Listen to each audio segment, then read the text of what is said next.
we just got the hay delivery and kicked me off on my timing a little bit, but it has been so dry and so nice that I've been able to feed the cattle out here. It just cuts off, you know, half hour, 45 minutes on the chore time, so they can just eat out here. Very nice.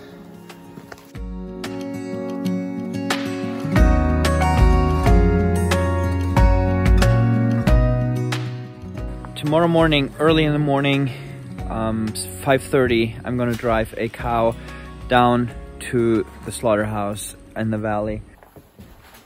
So the tractor has been heating up. I'm gonna unplug this and get this away here.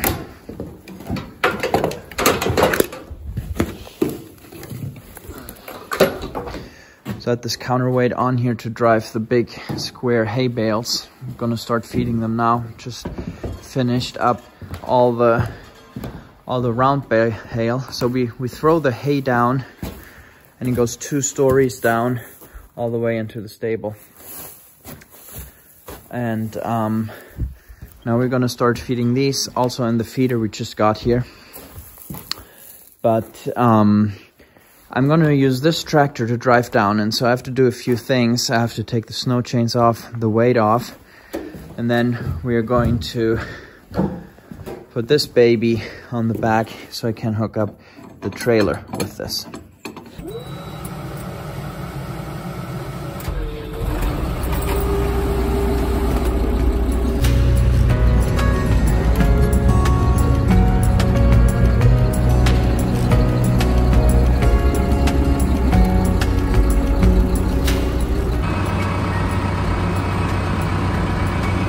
Okay, let's get those chains into the stable. They're super heavy, so I have to put the camera down. Okay, so let's check this baby out.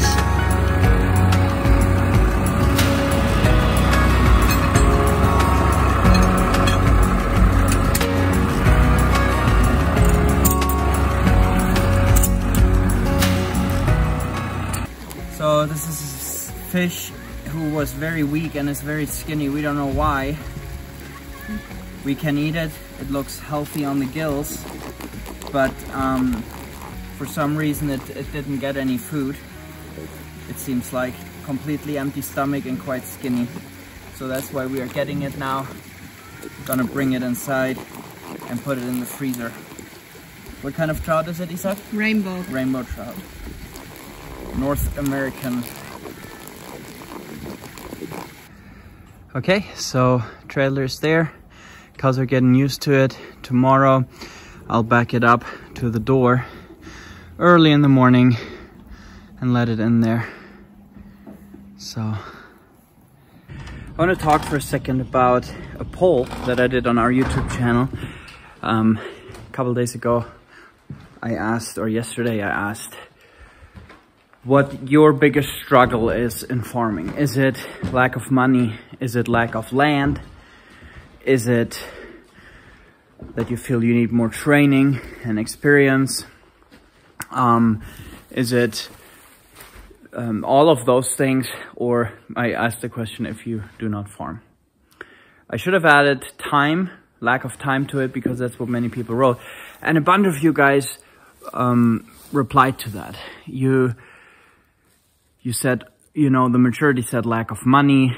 You had a bunch of people saying that it is all of those things. And I really appreciate you guys getting back to me, because it can be that we feel so lonely in that journey and what we are doing. It seems like that dream, because of its complexity, is so hard to reach. It's so hard and difficult to farm.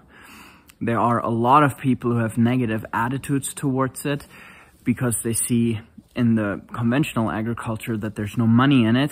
But then when you talk to a different approach, they're just like all negative and say, no, that doesn't work, and don't get your hopes up. And it can be very discouraging. And nobody will get rich farming. That's, you know, we all know that. But there are ways to farm in different ways than the conventional agriculture and even organic agriculture today. And it's still complex. It's all these things that we have to figure out. It's the land, and even when you then own land, or you get your hands on land, or you lease land, that's difficult. And you know, nature is very complex to manage for the land's health. You have the lack of money that you said, and to actually, you know, with a lack of money to start something and then to maintain it and actually make a profit off of it, that's very challenging to do in combination with the land. But then ultimately it's your life. You shared, you don't have the time, or it might be other things, you know. For a long time, we had people in our life that just discouraged us so much that it limited our ability to do things greatly.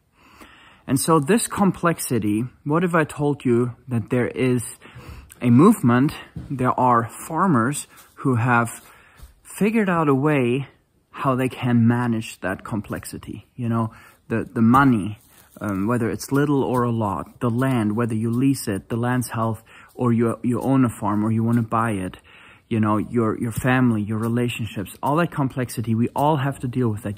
We are all trying to deal with that. But what if I told you that there are farmers who have recognized that and the struggle that farmers especially in all those areas go through, and there is a training, there is something that farmers can go through, farmers specifically, but anybody would benefit from it, that you can get help and tools into your hands that can help you with that complexity that we all struggle with. That exists, that has existed for several decades, and that's what we call holistic management. That's managing complexity, holistic management. And that's why I want to encourage you guys, you know, educate yourself. A good place to start is the Savory Institute's ebooks. A great way to start is the Savory Institute offers a course on their website that's about the holistic management fundamentals. I've created a course a lot cheaper that gives an overview over the entire framework. And I am one of the accredited professional educators from the Savory Institute, because we have found that on our journey to moving now to the US, and we want to start a new farm there. We have farmed a lot here. We want to start a new farm there. On that journey, holistic management enables us to make decisions that keep us on track and that help us to manage the complexity of even that step to get there. And that's what I want to encourage you guys with. Go find help there. It's not holistic management is just something else. You know, you have permaculture, you have conventional agriculture, you have organic farming, and then you have holistic management. That's not what it is. And a conventional farmer can manage holistically. An organic farmer can manage holistically. A permaculture farmer can manage holistically. It's not another thing like that. And the term regenerative agriculture comes from Alan Savory and the Savory Institute.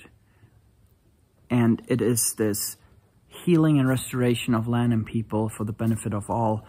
That is what regenerative agriculture basically is. And I want to encourage you guys, give you guys a pep talk here. Train yourselves in holistic management. Now, on Friday, our offer expires. I wanted to create a low-cost offer that gives you all the Savory Institute's ebooks about holistic management. We'll do a group Zoom coach. It includes this video course that I just mentioned earlier. That is all included, and it's basically a kickstart for holistic land planning, but it gives you all the holistic management tools. And, you know, there are some, 30 hours left on that offer or something, but check out on our website, and we have some spots available. I wanted to limit the number for the group Zoom call that we'll have on Saturday with all the participants, and we still have a bunch of spots. So I want to welcome you. Take this opportunity. You will have lots of tools in your hand to continue your studying after. But that is my heart, is to really help people. That's why I asked that poll, to really find out, okay, what is the struggle? And holistic management deals with those things exactly. Now on Saturday, before we do this Zoom group coaching, that is just for the participants of the Holistic Land Planning training. I'm going to do my live podcast again that I do every Saturday. And I'm going to be talking about holistic financial planning. I'm going to be talking about successful managing your time and money so that you will create lasting wealth. And that's going to be very beneficial for you. It's all free. You can just come there. You can just show up. And if you're one of those people that voted in this poll, this will be so helpful for you, because we're going to go through a lot of the fundamentals and understand what holistic financial planning really is about, which is creating lasting wealth, but the tools that help with managing your finances and your time. I think you will benefit from it greatly. So looking forward. Thank you guys for watching this video, and I can't wait to see you all in the live stream and hopefully also in the training, the Holistic Land Planning training. See you soon. Bye-bye.